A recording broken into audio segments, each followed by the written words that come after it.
You're finished. They attacked first, until the Navy SEALs' revenge left everyone speechless. A true story, third-person narrative.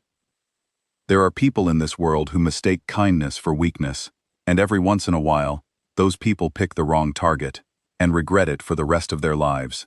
This is one of those stories. Cole was the kind of man who didn't need to say much.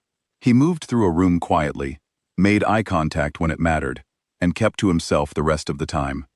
Anyone who served with him in the Navy would have told you the same thing. He was unshakable. The type of person who stays calm when everything around him is falling apart. That kind of calm is not something you're born with. It's trained into you, slowly, through years of doing things most people will never have to do. After more than a decade in the Navy, most of it as a SEAL, Cole came home to civilian life. No fanfare, no speeches. He packed his gear, said goodbye to the men he had fought alongside, and drove back to the small town where he had grown up. He took a job at a mid-sized company that handled logistics and supply chain work. It wasn't exciting. It wasn't supposed to be. He was done with exciting. He wanted ordinary. He had earned ordinary. He rented a small house near the edge of town. His daughter, who was 10 years old and already had opinions about everything, lived with him on weekends. He coached her little league team on Saturday mornings and made dinner every night from scratch because he said it helped him think. He went to work early, stayed focused, and kept his head down. By all accounts, he was exactly what the company said they wanted. Dependable, sharp, no drama. The problems started, as they often do, not with something big, but with something small. Cole noticed an error in the company's quarterly numbers. A financial discrepancy that, on the surface, looked like a simple miscalculation. But the more he looked at it, the stranger it became. The numbers didn't just add up wrong. They had been arranged to add up wrong. Someone had done it deliberately. He flagged it the way any responsible employee would. He sent a quiet email to his direct supervisor, documented everything carefully, and waited. He wasn't trying to cause trouble. He genuinely thought it was the kind of thing that, once pointed out, would simply be corrected. He had no idea what he had just walked into. The VP of Operations, a man who had spent 20 years building his position in the company through a combination of charm and quiet manipulation, was not someone who liked to be looked at too closely. He had a way of managing people. Not through respect, through fear. He surrounded himself with 2 or 3 loyal allies who helped him run things his way, and anyone who threatened that arrangement found themselves suddenly on the outside. When he saw Cole's name attached to that financial flag, he didn't panic. He had dealt with situations like this before, and he knew exactly what to do. He started the process slowly, the way a hunter sets a trap before the animal even knows it's being followed. First came the paperwork. Cole was called into HR for a formal written warning, supposedly for missing a meeting and being disrespectful to a colleague. Cole had not missed any meeting. He had not been disrespectful to anyone. The warning was fabricated, dated 3 weeks before the conversation, and delivered with the breezy confidence of someone who had done it many times. The HR manager, deep in the VP's pocket, smiled politely and told Cole to just sign it and move on. Cole didn't sign it. He read every word carefully, asked for a copy, thanked the HR manager, and left. He went home that night and wrote down everything that had happened. Time, date, exact words. He had been trained to document. He documented. Then the whispers started. Cole began hearing things secondhand, that people were saying he had anger issues, that his military background made him unpredictable, that a few people had complained about his attitude. None of it was true. All of it was untraceable. That's how this kind of thing works. You don't fire someone, not right away. You build a story around them first. You make people doubt them. You make the target doubt themselves. And then, when the moment comes, everyone already half believes the ending. The VP called Cole into his office on a Thursday afternoon. He had 2 people with him. He leaned back in his chair, folded his hands, and looked at Cole the way a man looks at something he has already decided to throw away. "I'll be honest with you," he said. "It's not working out. We're offering you a severance package. It's generous, all things considered. I'd take it if I were you." Quietly. He paused for a moment, then added, "You're finished here." He said it the way people say things when they've said them 100 times before, and always gotten the same result, with just enough warmth to seem reasonable, and just enough weight to make sure the message landed. The message was, walk away, don't make noise, and this goes easy. Fight it, and it goes hard. Cole looked at him. He did not raise his voice. He did not react. He sat with the silence for a moment, the kind of silence Cole had learned in situations where the wrong word at the wrong time could end much worse than a career. And then he said, calmly, I'll think about it. And he walked out. What happened next is the part that nobody in that office saw coming, because they had made an assumption. They assumed that Cole would do what most people do, feel the pressure, feel the shame, and go quietly. It is a reasonable assumption, statistically. Most people do go quietly. It is painful and expensive and exhausting to fight, and the people running these schemes know that. They count on it. But Cole had spent years in environments where the cost of giving up was not a career. It was something far more permanent.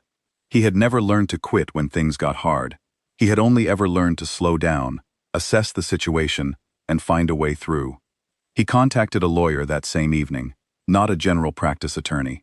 A specialist, a woman who had spent a decade in military law before building one of the most respected employment litigation practices in the region. Cole laid out the facts clearly and methodically, the way he laid out everything. She listened without interrupting. When he finished, she said simply, "How much did you document?" He told her. There was a pause on the line. Then she said, "Send me everything. We'll file by the end of the week." The lawsuit alleged wrongful termination, workplace defamation, and targeted harassment. But the real firepower came from something the VP had not anticipated. Cole had kept a record of the financial discrepancy he had originally flagged, and he had made a copy before his access was revoked. The lawyer's team brought in a forensic accountant. What that accountant found, buried in the company's books, was not just one discrepancy. It was a pattern, years of it, that pointed to something far more serious than a sloppy spreadsheet. The subpoenas went out. Internal emails came back. And those emails, written in the comfortable, careless language of people who believe they will never be caught, told a story in full. The VP had done this before, multiple times. There were at least 9 other employees, over 4 years, who had been pushed out using the same playbook. Most of them had taken the severance and signed the non-disclosure agreements and moved on. Cole had not. The case went to court on a cold morning in November. The VP arrived with a team of lawyers in expensive suits. He still carried himself with that particular kind of confidence that money and position can give a person, the quiet certainty that things will work out, because things always had. Cole sat at the plaintiff's table with his attorney. He was wearing a dark suit. His hands were folded in front of him. He was not nervous. People in the gallery noticed it, how completely still he was. Not the stillness of someone trying to appear calm, but the stillness of someone who genuinely was. On the second day of proceedings, the recording was played. It was legal in that state to record a conversation you were part of, and Cole had done exactly that on the afternoon of the VP's so-called meeting. The courtroom heard the whole thing. The smooth voice, the casual dismissal. You're finished here. The thinly veiled threat wrapped in a generous offer. Hearing it out loud, in a room full of people, was a different experience than reading it on paper. The gallery went quiet. A few jurors shifted in their seats. By the third day, the HR manager had retained her own separate attorney. By the fourth, one of the VP's close allies had agreed to give a deposition in exchange for reduced liability. The thing about schemes built on other people's silence is that silence is only reliable until it isn't. Once the structure started to crack, it cracked fast. The verdict, when it came, was thorough. The jury found in Cole's favor on every count. The damages awarded were significant, not lottery numbers, but enough to be meaningful, and enough to send a message. The financial fraud findings were referred to the district attorney's office, which opened a separate criminal investigation. The VP, for all his years of careful maneuvering, resigned before he could be terminated. It was the kind of ending that looks tidy on paper but isn't really. His career was over. His reputation was gone. 2 of the people who had helped him were facing their own legal consequences. The company's board, now drowning in scrutiny they had not asked for, had to completely restructure the operations department. Here is the part of the story that people remembered most, though, and it wasn't the verdict. It was a small moment that happened in the courtroom while the judgment was being read. The VP, pale by then, turned to look at Cole. Maybe he was looking for some kind of reaction. Anger, satisfaction, triumph. The human need to see that what we do to others has landed, one way or another. Cole wasn't looking at him. He had received a text from his daughter. She had sent him a photo of a drawing she'd made at school. A simple picture, crayon on notebook paper, of a house with a big sun over it, and the word, home, written at the bottom in her careful, slightly crooked handwriting. He looked at that picture and smiled. Just a small, quiet smile. He didn't look up at the VP at all. That detail spread. People who were in the courtroom mentioned it afterward, and then it made its way into the coverage of the case, and eventually, someone shared it online, and it traveled the way true things sometimes do, when they capture something that's hard to put into words. The man they had tried to destroy was not even watching when it all came undone. He was thinking about his daughter. He was thinking about going home. When a journalist asked Cole for a comment after it was over, he thought for a moment and then said, "I never wanted a fight. I just wasn't going to lose one." That was it. No long speech, no bitterness, no list of grievances. Just that. The journalist printed it as the headline. It was shared hundreds of thousands of times. Not because it was dramatic, but because it was true in the way only very simple things can be.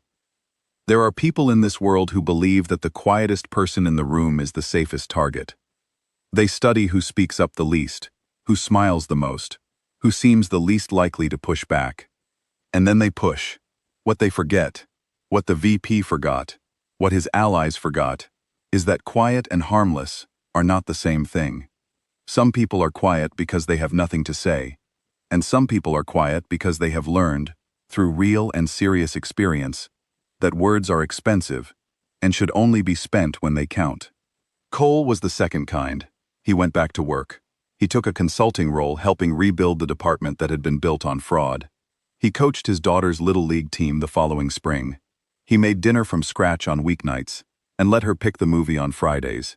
He lived, in other words, exactly the ordinary life he had always wanted.